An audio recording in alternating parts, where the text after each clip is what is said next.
I was talking with my dad a couple of days ago, and he made this point. He says, "I see all these numbers from On3, and whether they're correct or whether they're incorrect, you're telling me that the New England Patriots, for basically 15 years, had one marketable player on their entire roster, and his name was Tom Brady, right? He's the only person that you saw on television. He's the only person you saw advertising stuff." And that leads to the question of what is the difference between the market value of a student athlete and the roster value of a student athlete? Can you break that down?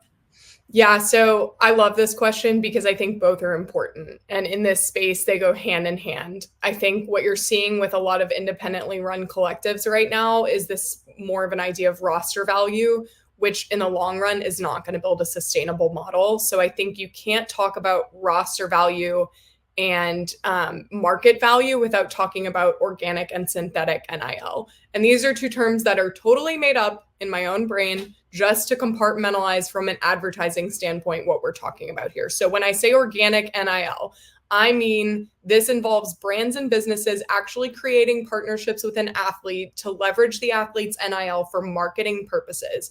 It's going to be a specific marketing purpose, whether that's built on a mutual interest, campaign objectives, or a particular brand alignment based on that athlete's personality. That's the center of the goal to achieve, right? JJ McCarthy at the national championship doing the com ad, which is one of, if not the best example of true NIL that I've probably seen over the last 12 months. Exactly. And even, Caitlin Clark with the State Farm commercial, again, achieving a specific brand objective. They see her numbers, they see how she rolls, they like her brand alignment, they like her objectives, and that was exposure for them.